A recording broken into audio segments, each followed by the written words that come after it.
So today we are going to see Newton's laws of motion. So இன்னைக்கு நம்ம பார்க்க போற டாபிக் வந்து Newton's laws of motion and அதோட கொஞ்சம் எக்ஸாம்பிள்ஸ் தான் நம்ம பார்க்க போறோம். So table of content is nothing but நம்ம என்ன பார்க்க போகிறோம் சொல்லி நியூட்டன்ஸ் லா வந்து மொத்தமாக 3 லா இருக்குது. First law, second law and third law and with some examples நம்ம பார்க்க போகிறோம். ஸோ இது என்ன அப்படின்னா key points is nothing but it is about an inertia பற்றி சொல்கிற இனர்ஷியா அந்த ஒரு இனர்ஷியா பற்றி சொல்கிறது தான் வந்து ஃபர்ஸ்ட் லா. ஸோ நான் நிறையா ஸ்டூடெண்ட்ஸ் வந்து கன்ஃபியூஸ் பண்ணிப்பாங்க what the first law is about, what the second law is about, what the third law is about அப்படி சொல்லிட்டு. ஸோ அதனால் அதுக்காக தான் ஒரு கீ பாயிண்ட்ஸ் மாதிரி எப்போ படிக்கும்போது லாஸ்ட்லாம் படிக்கும்போது நம்ம வந்து கீ பாயிண்ட்ஸ் மாதிரி வச்சு படித்தோன்னா it will be easier to memorise. இப்போ நம்ம ஏதாவது ஒரு ஃபார் எக்ஸாம்பிள் பாஸ்கல்ஸ்லாம் படிக்கிறோம், அந்த மாதிரி பெர்னோலிஸ்லாம் படிக்கிறோம், அந்த மாதிரி நிறைய டிஃப்ரெண்ட் லாஸ் படிக்கும்போது ஒரு லாவும் what it defines, what it is about அப்படிங்கிறத ஃபஸ்ட்டு எடுத்துட்டு அப்புறம் நம்ம லா படித்தோம் அப்படின்னா it will be easy. So here first law, it is about inertia பத்தி சொல்றது தான் first law. So what is inertia அப்படின்னா what I will tell is inertia is inability of a body to change its shape or to change its position, sorry not a shape. அதாவது inertia வந்து ஒரு object வந்து தன்னைத்தானாலேயே வந்து அதோட state of rest பொசிஷனையோ இல்லை ஒரு uniform ஸ்பீடில் போயிட்டுருக்க அந்த பொசிஷனையோ தன்னைத்தானால் மாற்றிக்க முடியாதது தான் வந்து inertia. That is the inertia condition. So second law is about force. Second law வந்து இட் இஸ் அபவுட் ஃபோர்ஸ் பற்றின ஒரு லா தான் second law. So next one வந்து third one is action and reaction. What we give is an action, what we get back is a reaction. So அப்போ one third law ரொம்ப ஈஸியான law, action and reaction. So let's move on to the law. Newton's first law நான் சொன்ன மாதிரி it is about inertia. So statement படிக்கலாம் வாங்க. Every body continues to be in its state of rest or the state of uniform motion along a straight line unless it is acted upon by some external force. So every body continues to be in state of rest. Every body எந்த ஆப்ஜெக்டில் every body any body or any object நீங்கள் எடுத்துக்கிட்டிங்கனாலோ it continues to be ஒரு rest பொசிஷனில் இருக்குது அப்படின்னா இது வந்து rest பொசிஷன்லேயே தான் இருக்கும். அப்படி இல்லை or the state of uniform motion along a straight line. இப்போது ஒரு ஸ்ட்ரெயிட் லைனில் ஒரு ஆப்ஜெக்ட் ஒரு யூனிஃபார்ம் மோஷனில் மூவ் ஆகிட்டு இருக்கு அப்படின்னா நத்திங் பட் ஒரு யூனிஃபார்ம் ஸ்பீடில் ஒரு கான்ஸ்டண்ட்டான ஒரு ஸ்பீடில் வந்து அது மூவ் ஆகிட்டு இருக்குது அப்படின்னா அது அப்படியே தான் மூவ் ஆகிட்டு இருக்கும். எப்போ வரைக்கும் அப்படின்னா unless it is acted upon by some external force. வெளியிருந்து வந்து ஒரு எக்ஸ்டர்னலாக ஒரு ஃபோர்ஸ் வந்து என்னை டிஸ்டர்ப் பண்ணாத வரைக்கும் அந்த ஆப்ஜெக்ட் வந்து ரெஸ்ட் பொசிஷன்லேயே இருக்கும், இல்லை ஒரு ரெஸ்ட் பொசிஷன்லேயே இருக்கும், இல்லை அது வந்து ஒரு யூனிஃபார்ம் ஸ்பீடில் மூவ் ஆகிட்டு இருந்துச்சு அப்படின்னா அதே ஸ்பீடில் தான் மூவ் ஆகிட்டு இருக்கும். எப்போ வரைக்கும்னா வெளியிருந்து ஒரு ஃபோர்ஸ் வந்து ஆக்ட் ஆகாத வரைக்கும். So it is the first law. Example என்ன பார்த்தீங்கன்னா a book on a table. So நம்ம அது எக்ஸாம்பிளாக சொல்லலாம். Here object is a book இல்லையா. ஸோ அந்த புக் அப்படிங்கிறது டேபிள் மேலே இருக்கும்போது it is in resting condition, static பொசிஷனில் இருக்குது, ரெஸ்டிங் கண்டிஷனில் இருக்குது. ஸோ அப்போ அந்த புக் வந்து டேபிளில் ரெஸ்டிங் பொசிஷனில் இருக்குது. அந்த புக் வந்து இங்கே சென்டர் ஆஃப் டேபிள்லேருந்து கார்னருக்கு நான் மூவ் பண்ணணுன்னா I have to move the book இல்லையா. புக்கே வந்து நகராது இல்லையா. ஸோ தான் book continues to be in a state of rest in a table unless I go and moves it. அதுதான் சொல்கிறாங்க இந்த இடத்துல. ஆப்ஜெக்ட் வந்து இந்த இடத்துல ரெஸ்ட்லேயே இருக்கும். a rolling skateboard. ஏன் why rolling skateboardனா keeps moving until friction or someone stop it.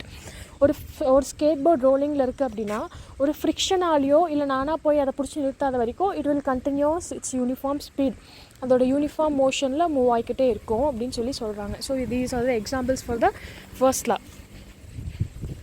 It is also called as a law of inertia.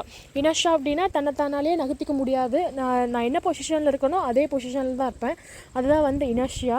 So inertia வந்து எக்ஸ்டர்னல் ஃபோர்ஸ் ஏதாவது வந்து ஆக்ட் ஆனால் மட்டும்தான் என்னால் என்னோடய பொசிஷனை சேஞ்ச் பண்ணிக்க முடியும். அந்த பொசிஷன் ரெஸ்ட்டாகவும் இருக்கலாம், இல்லை ஒரு யூனிஃபார்ம் மோஷனில் மூவ் ஆகிட்டும் இருக்கலாம்.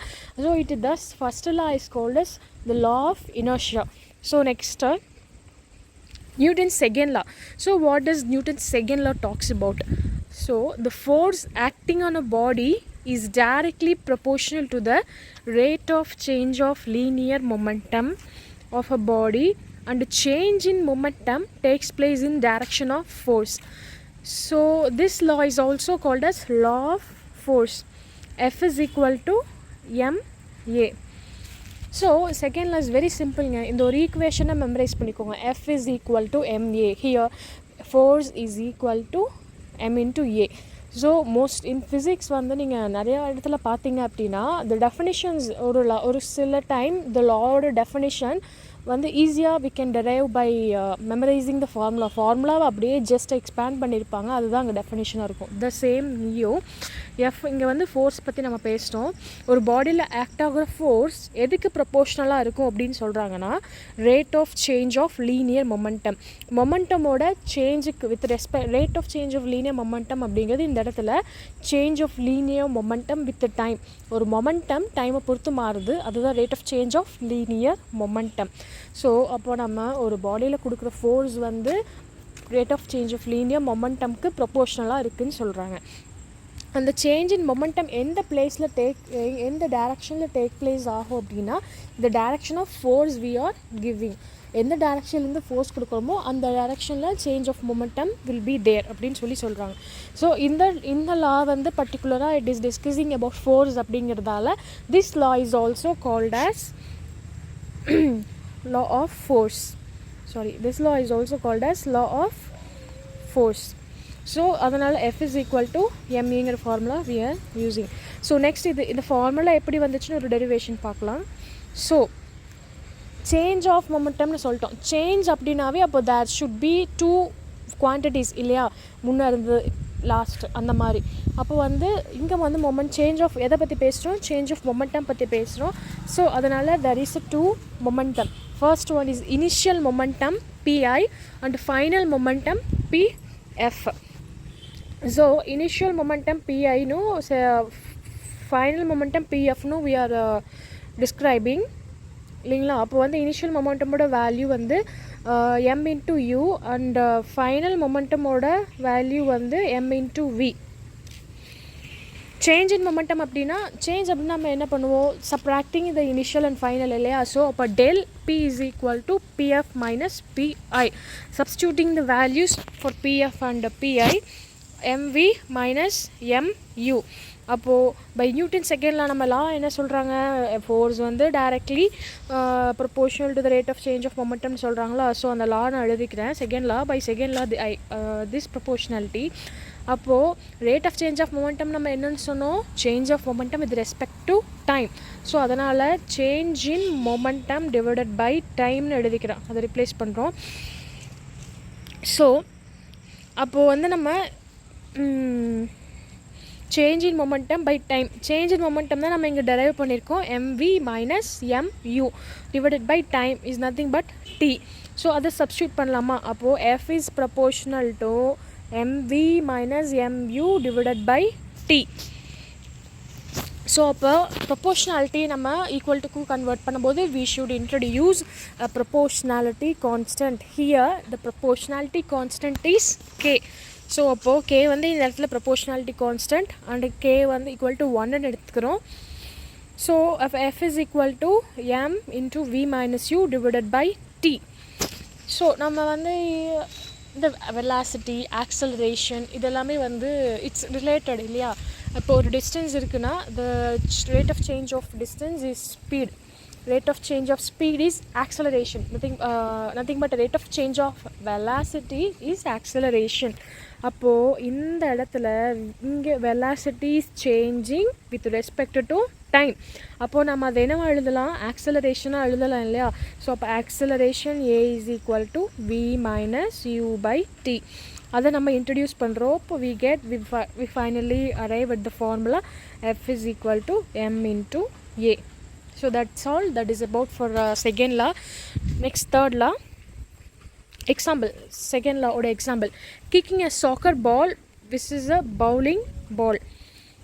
A soccer ball அதாவது ஒரு சாக்கர் பால், ஒரு ஃபுட்பால் இருக்குது, ஒரு பவுலிங் பால் இருக்குது, ரெண்டையும் வைக்கிறீங்க. வச்சுட்டு நீங்கள் வந்து கிக் பண்ணுறீங்க. எது எது you can kick it easily சொல்லுங்கள் பார்க்கலாம். இப்போ ரொம்ப ஈஸியாக கிக் பண்ண முடியாது எதுவாக இருக்கோ விச் இஸ் லைட் வெயிட், அதாவது மாஸ் எது கம்மியாக இருக்கோ அது வந்து நம்ம ஈஸியாக வந்து கிக் பண்ணிடலாம். இப்போ ஒரு ஆப்ஜெக்ட் வந்து தூக்குறது 2 ஆப்ஜெக்ட் இருக்குது. இஸ் வெயிட் கம்மியாக இருக்க object we can easily pull it or push it. But weight அதிகமாக இருக்கிற ஆப்ஜெக்ட்டுக்கு we have to give more force to push இல்லையா? அதுதான் இங்கே சொல்கிறாங்க. a soccer ball has less mass, லெஸ்ஸான மாஸ் இருக்குது soccer ball, football or any ஃபுட்பால்ஸ்க்கு, and accelerate more easily. Masses கம்மியாக இருக்கிறதால acceleration will be easier than a bowling ball when kicked with same force. ஒரே ஃபோர்ஸ் கொடுத்து நீங்கள் ஒரு விஷயத்தை பண்ணும்போது ஒரு ஹெவியான ஆப்ஜெக்ட் பண்ணுறீங்க, லைட்டர் ஆப்ஜெக்ட் பண்ணுறீங்க. So lighter object will get accelerated ஈஸிலின்னு சொல்கிறாங்க when same force is applied because F is equal to m into a. Next, Newton's third law. So Newton's third law is very simple law and a favorite law for many people. நிறைய movie references that you can see the third law for every action that is equal and opposite reaction அப்படி சொல்லிட்டு. So okay, the third law is for every action there is an equal and opposite reaction. They always act on 2 different bodies. அதாவது நீங்கள் பண்ணுற எல்லா ஆக்ஷனுக்கும் there will be an ஈக்குவலான opposite reaction இருக்குன்னு சொல்கிறாங்க. அதுதான் அப்போ வந்து இங்கே வந்து என்ன பண்ணுறோம், இங்கே வந்து நம்ம ஃபோர்ஸ் கன்சிடர் பண்ணுறோம். For every force there is an equal and opposite force. FB is equal to minus FA. நம்ம ஏன் இங்கே மைனஸ் போட்டிருக்கோம்? Because it is an opposite reaction. So opposite reaction அப்படிங்கும்போது we should definitely introduce a minus here. So அதனால் FB equal to minus FA. Example, hitting a ball with a bat hits the ball. அங்கே action நான் கொடுக்குற action என்ன அப்படின்னா, ஒரு பால் வருது, my action R my force I am giving is ஒரு பாலை வந்து என் பேட்டால் ஹிட் பண்ணுறேன், அடிக்கிறேன். அதுதான் என்னோடய ஆக்ஷன். இங்கே what will be the reaction? Ball exerts an equal and opposite force back on the bat. பால் ஃபோர்ஸாக வரும். அப்போ அந்த பேட்ஸ்மேன் வந்து பால் அடிக்கும்போது there will be some force acting on a batsman hand and bat. அந்த ஃபோர்ஸாக வர பாலை ஃபேஸ் பண்ணும்போது there will be ஒரு வைப்ரேஷன், இல்லை ஒரு பேக்கப், இது அப்படி ஒரு நிமிஷம் இப்படி பேக், ஒரு செகண்ட், ஒரு மைக்ரோ செகண்ட்ஸ் வந்து பேட் பின்னாடி வரும். ஸோ என்ன சொல்ல வராங்க அப்படின்னா, நம்ம கொடுக்குற ஆக்ஷன் வந்து bad is hitting a ball.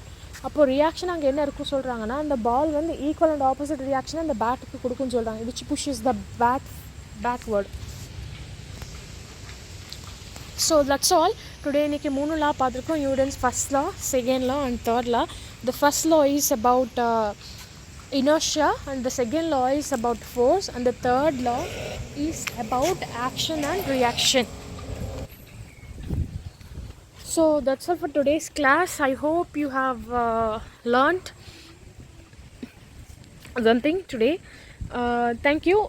Subscribe for more contents and also comment down for any other topics you need to be covered in physics.